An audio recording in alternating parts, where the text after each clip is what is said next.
Hi ಎಲ್ರಿಗೂ welcome back to my channel ಅಂತ ಹೇಳ್ತಾ ಎಲ್ಲರೂ ಹೇಗಿದ್ದೀರಾ? ನಾನು ಚೆನ್ನಾಗಿದ್ದೀನಿ, ನೀವು ಚೆನ್ನಾಗಿದ್ದೀರಾ ಅಂತ ಭಾವಿಸ್ತಾ ಇವತ್ತು ಒಂದು ಈಸಿ ಆ್ಯಂಡ್ ಸಿಂಪಲ್ ಬ್ರೇಕ್ಫಾಸ್ಟ್ ರೆಸಿಪಿನ ನಾನು ನಿಮಗೆ ತೋರಿಸ್ಕೊಡ್ತಾ ಇದ್ದೀನಿ.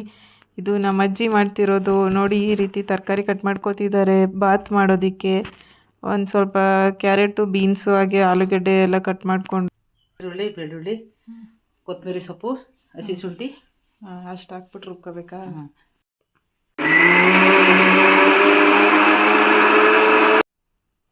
ಈ ಥರ ತರ್ತರಿಯಾಗಿ ರುಬ್ಕೋಬೇಕು. ಟೊಮಟೊನೂ ಸೇರಿಸ್ಕೊಂಡಿದ್ದೀವಿ. ಕರಿ ಕಟ್ ಮಾಡಿ ಇಟ್ಕೊಂಡು ಸೈಡಲ್ಲಿ, ಹಾಗೆ ಪೇಸ್ಟ್ನು ಕೂಡ ರೆಡಿ ಮಾಡಿ ಇಟ್ಕೊಂಡಿದ್ದಾರೆ.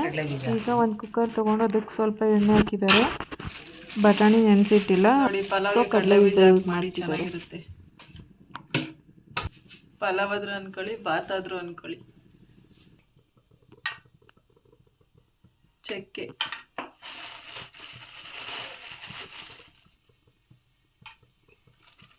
ಒಂದು 4 ಲವಂಗ, ಏಲಕ್ಕಿ ಕಾಯಿ ಒಂದೆರಡು, ಈರುಳ್ಳಿ, ಮೆಣಸಿನ್ಕಾಯಿ.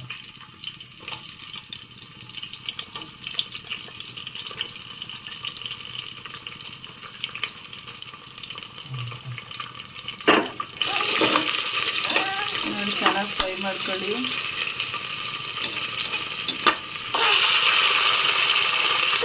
ಕಟ್ ಮಾಡಿರೋ ತರಕಾರಿ, ನಿಮ್ಗೆ ಯಾವ ತರಕಾರಿ ಬೇಕು ಸೇರಿಸ್ಕೊಳ್ಳಿ. ಇಲ್ಲಿ ಕ್ಯಾರೆಟು, ಬೀನ್ಸು, ಆಲೂಗಡ್ಡೆ ಹಾಕ್ಕೊಂಡಿದ್ದೀವಿ. ತರಕಾರಿ ಹಾಕ್ಕೊಂಡು ಆಮೇಲೆ ಕಟ್ ಮಾಡಿಟ್ಟಿರೋಂಥ ಟೊಮೆಟೊ ಕೂಡ ಸೇರಿಸ್ಕೊಳ್ಳೋಣ. ಎಲ್ಲ ಚೆನ್ನಾಗಿ ಮಿಕ್ಸ್ ಮಾಡಿ ಸ್ವಲ್ಪ ರುಬ್ಕೊಂಡಿದ್ವಲ್ಲ ಆ ಪೇಸ್ಟು, ಈರುಳ್ಳಿ, ಬೆಳ್ಳುಳ್ಳಿ, ಸ್ವಲ್ಪ ಟೊಮೆಟೊ ಹಾಕಿ ರುಬ್ಕೊಂಡಿದ್ದು.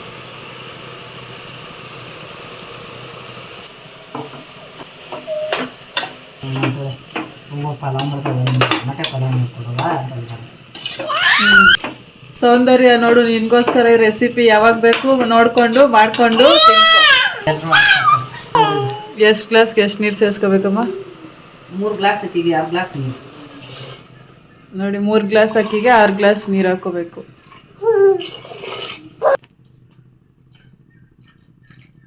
ನೋಡಿ, ರುಚಿಗೆ ತಕ್ಕಷ್ಟು ಉಪ್ಪು ಸೇರಿಸ್ಕೊಳ್ಳಿ.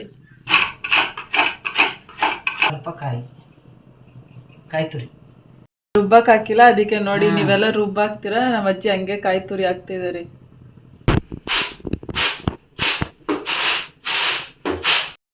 ನೋಡಿ, ಅಕ್ಕಿನ ಕೇರಿ ತೊಳೆದು ಆಮೇಲೆ ಹಾಕ್ತಾಯಿದ್ದಾರೆ.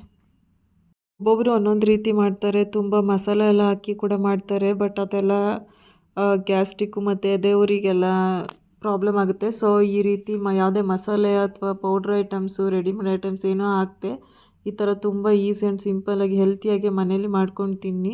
ಇವ್ರು ತುಂಬ ಅಡುಗೆನ ಒಲೆಯಲ್ಲೇ ಮಾಡೋದು, ಸೌದೆ ಬಳಸಿ. ಬಟ್ ಇವಾಗ ಇದು ಕಣದಲ್ಲಿ ಕೆಲಸ ಇರೋದ್ರಿಂದ, ಹಾಗೆ ರಾಗಿ ಉಳ್ಳಿ ಎಲ್ಲ ಕುಯ್ಬೇಕು, ಬಡಿಬೇಕು, ಮತ್ತು ಅದ್ರ ತೂರಬೇಕು, ಅದೆಲ್ಲ ಕೆಲಸ ಇರುತ್ತಲ್ಲ, ಅದಕ್ಕೆ ಅರ್ಜೆಂಟ್ಗೋಸ್ಕರ ಗ್ಯಾಸ್ ಮೇಲೆ ಮಾಡಿದ್ದಾರೆ. ಇದೆಲ್ಲ ಹಾಕಿ ಕುಕ್ಕರ್ ಲಿಡ್ ಕ್ಲೋಸ್ ಮಾಡಿ 2 ವಿಷಿಲ್ ಬರ್ಸ್ಕೊಂಡ್ರೆ ತುಂಬ ಟೇಸ್ಟಿಯಾದಂಥ ಬಿಸಿ ಬಿಸಿ ಬಾತ್, ಈಸಿ ಆ್ಯಂಡ್ ಸಿಂಪಲ್ಲಾಗಿ ಹೆಲ್ತಿ ರೆಸಿಪಿ ರೆಡಿ ಆಗುತ್ತೆ. ಒಂದ್ಸಲ ಟ್ರೈ ಮಾಡಿ ಹೇಗೆ ಬಂತು ಅಂತ ಕಮೆಂಟಲ್ಲಿ ತಿಳಿಸೋದನ್ನು ಮರಿಬೇಡಿ. ಹಾಗೆ ಯಾರೆಲ್ಲ ನನ್ನ ಚಾನಲ್ಗೆ ಇನ್ನೂ ಸಬ್ಸ್ಕ್ರೈಬ್ ಮಾಡ್ಕೊಂಡಿಲ್ಲ, ಸಬ್ಸ್ಕ್ರೈಬ್ ಮಾಡಿಕೊಂಡು ಪೂರ್ತಿ ವಿಡಿಯೋನ ನೋಡಿ. ಇಷ್ಟ ಆದಲ್ಲಿ ಕಮೆಂಟ್ ಮಾಡಿ, ಮತ್ತಷ್ಟು ವಿಡಿಯೋಗಾಗಿ ಕಮೆಂಟ್ ಮಾಡಿ. Thank you. ನೆಕ್ಸ್ಟ್ ವಿಡಿಯೋಲಿ ಸಿಗೋಣ.